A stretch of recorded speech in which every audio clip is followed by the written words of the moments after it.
I escaped a cult that silenced women physically, literally. The women in that cult had their vocal cords cut with a special ceremony when they were 12. We lived in a remote community up in northern BC. Is a healthy, thriving community, with orchards and mines, electricity and a small clinic, and even a tattoo parlor. The teachers and doctors had internet. It was beautiful and very peaceful. Everybody was well looked after, with plenty of wonderful food and an outdoorsy lifestyle.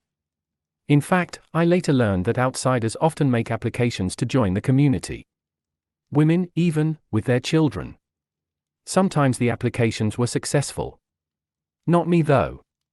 I had been desperate to get out ever since the day I was 10, and my dad told me about the silencing. Dad was a teacher.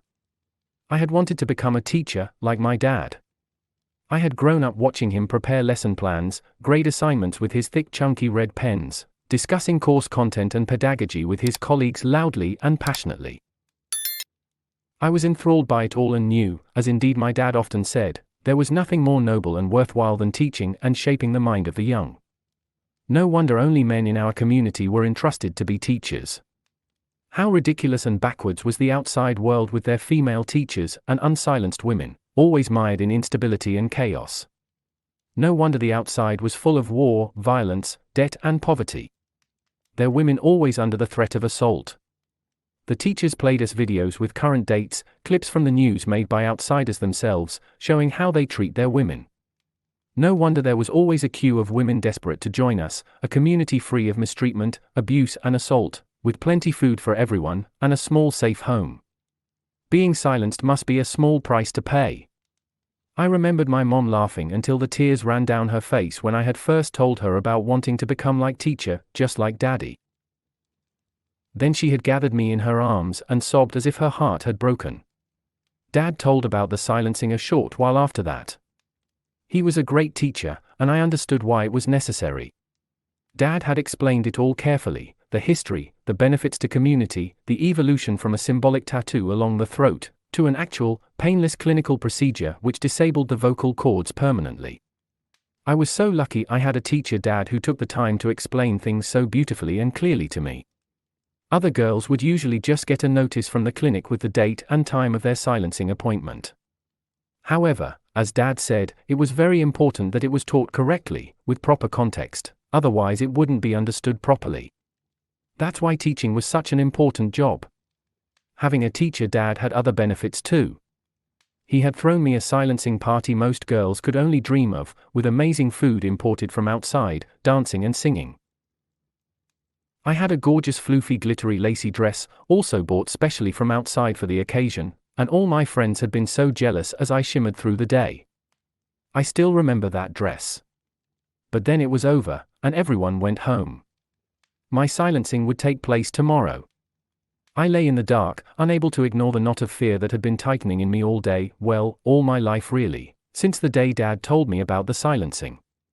As I lay there, thinking about the procedure tomorrow which would permanently disable my vocal cords and silence me forever, the waves of fear breaking over me grew stronger. There was a light tap at my bedroom door.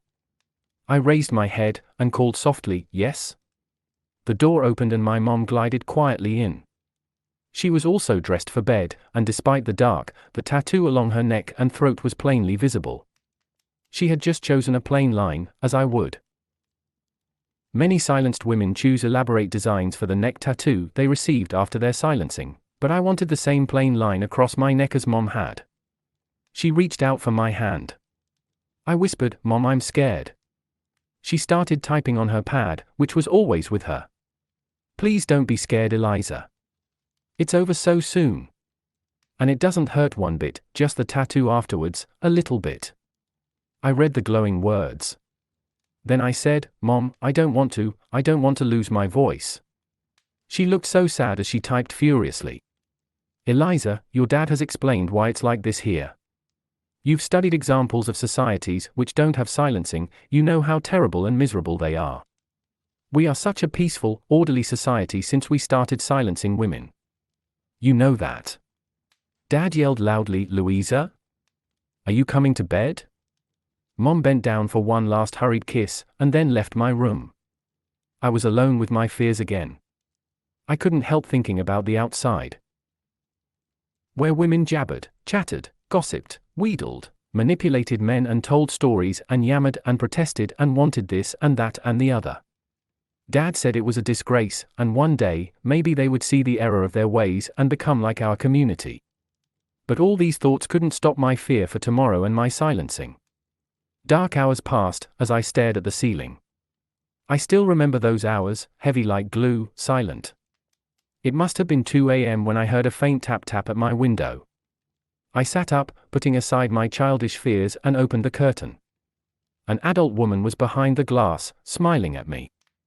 Her neck tattoo was clearly visible in the moonlight, a beautiful design of roses and thorns. I didn't care about safety, my dread for tomorrow had desensitized me. I threw open the window. "Who are you?" The woman opened her mouth and spoke, quietly, but still spoke, her voice coming from her lips. "Hello, Eliza. Will you come away with me?" I had never seen a woman of that age, with a neck tattoo, who could talk. My jaw dropped. "What?" She started speaking rapidly. "Eliza, I know how you feel. We can take you away, outside. I can't explain much now, but if you want to, you have to come away with me now. It will be a hard life, but you won't lose your voice, at least, not today you won't." I was silent for a bit. I felt the dreadful fear of the last few years shifting a bit, giving way to a new emotion, hope? Excitement? I looked at the aged face of this talking woman with the tattooed roses on her throat, and nodded dumbly. She smiled at me. "Excellent. Follow me." "No, you don't need anything, we have everything you will need, a car is waiting." "Not even shoes." "Just move fast." My heart beating fast, I followed my new friend, and climbed out of the window. She drove me for hours through the mountains, through winding back roads I never knew existed. She told me how my mom had sent them a forbidden message to come get me. I knew I would never see my mom and dad again. Sometimes little bits of news filter through connections. The community thrives. Life outside is hard. But I can speak.